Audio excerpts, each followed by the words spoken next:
What is up, guys? My name is Richie, and today I have 3 storms for you guys which you can build, which you can use in all kinds of different maps. And without further ado, let's go right into it. Starting off, we have a basic single storm that is moving from A to B and can be triggered by basically anything, like yourself, the game start, or whatever you want to use to trigger this device. So I can show you guys first how this works. So it's basically a super simple storm. Obviously, you can make it bigger. And then it moves from A to B. And as you can see, it will perfectly end up in the circle here. So that means that you can control where the storm is ending, and you can also control how it's moving. So let's go right on how to build this. So for this one, you basically only need the basic storm controller.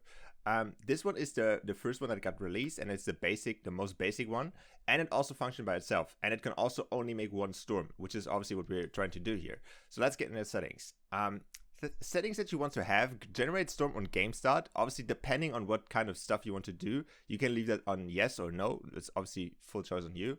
The initial radius is how the storm is starting, how big the storm is at the start. So I have this on 5, and the end radius are also on 5. But obviously, most likely you want to have a storm that is going to be smaller at the end, obviously. So you can do something like 20 and 5 or something, and then the storm will shrink in, which is then like in the real battle royale. But obviously, you can do whatever you want. It's completely free of choice. The wait time, depending on what you want to do, is basically how long it takes until the storm starts to actually move. Then, obviously, we want to move on to the damage. That is completely on you, depending on what you want to have here. And then we have the minimum move distance and the maximum move distance. So this one is important. If you put the same numbers here, the storm will always move the same amount. But if you, for example, put minimum 30 and maximum 50 or whatever, it will randomly choose between numbers from 30 to 50. So you have to keep that in mind. If you want to have a safe distance that is always the same, keep the same numbers in there. If you want to have a little bit of randomness, you can change that up. So we also have the resize time, and this one is obviously important on how fast the storm is shrinking. There's also another option, which is the more important one, I would say, and that is the move time. So this one over here basically means on how fast the storm is moving. And then for the last one, I have generate storm when receiving from. So that is basically if you want to have a channel or something that activates the storm, you can put something in here. But obviously, if you have, for example, the generate storm on game start on yes, you can leave that, and you will have a storm generated by the start of the game. So this one is not one of the 3 main storm things that I want to show you, but this is something that you can do with the single direction storm, and that is actually creating like random storms that move on single directions. So as you can see here, we have the 3 storms here, and they all move in different directions here. And if I jump on the randomizer here, you can see that one storm is getting randomly chosen, and then it starts moving. And then obviously if I jump on here again, another storm will randomly be selected, and this one will move as well. So you can create some really cool stuff with just a single basic storm controllers, and create some really unique maps and really unique storms with this. All right, moving on to the next one, we have the multi-storm that is going into control directions. So you can see here that this storm is going from 1 to 2 to 3 and then to 4, and it's going to end there. So that means the path is always determined, and it will always go that way. We will have a random version later. So, but first of all, let's go into this version. So what you need for this is basically the advanced stuff from the storm section. So that means you need the advanced storm controller, and you also need advanced storm beacons. So first of all, the advanced storm controller here in the middle is basically the brain of the whole thing. Even though in this scenario, it has not a lot to do, it basically starts the whole thing. So that is important. And then basically what these storm beacons are the storms in general. So that means, so this one is the first storm. This one has actually, if we go in here, we can see phase 1. This is the first storm. And then it obviously moves to phase 2, phase 3, and phase 4. So the settings in these are quite important because they are basically the main thing on what is happening with the storm.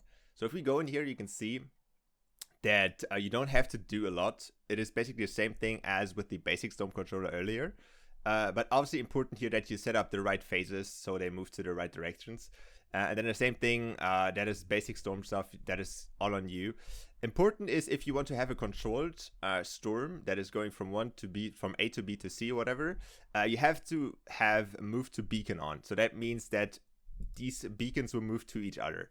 If you obviously put that to random, then obviously, you get the point. Then obviously we come to the brain of the whole thing. That's the advanced storm controller. The only thing important in here is actually that you set these storm phases to custom here, and then however you want to start the storm. So you can have it by game start. In this case, I have it by a channel, but obviously it depends on you. So this over here, the bounce radius doesn't matter, even though it's selected here, because that is only for random. That basically means that if you have a random pattern storm, they will not leave this bounce radius. Also, other things which are important is that the phase 1 radius is completely irrelevant, and in this scenario, it doesn't do anything. So that is a super easy storm to build. You can do that very quickly and have a lot of different storms. Alright, so let's move on to the last one, and as you already guessed, this is obviously a multi-storm random storm. Well, that was English? Yeah, I think so. So the same principle over here as with the controlled one. You need a storm controller in the middle.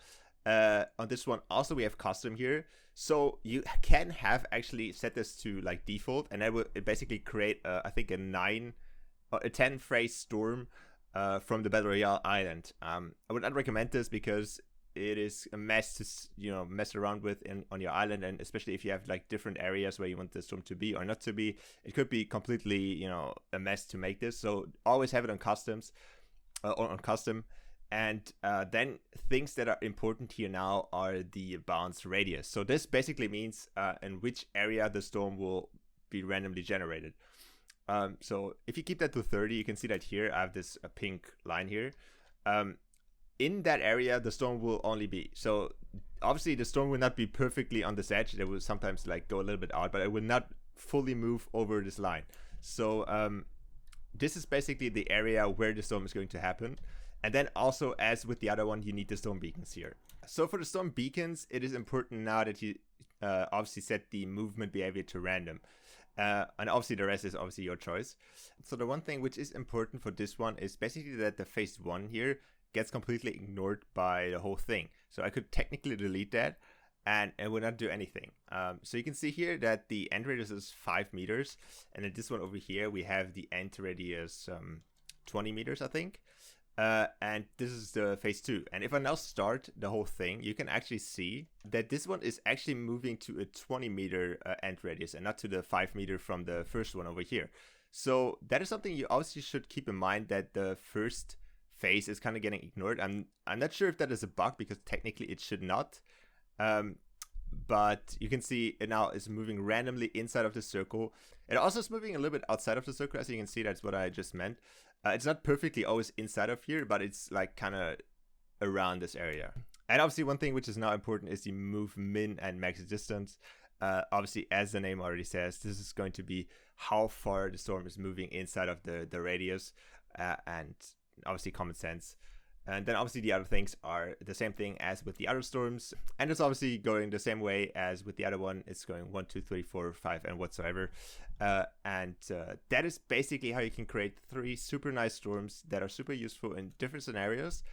Also, if you build something with this tutorial, then obviously let me know. Add me on Twitter at RichieTunes. And I will see you guys hopefully in my next video. And bye. Today I have 3. In total, 3 storms for you that you can. Why am I talking like this? I sound like an idiot.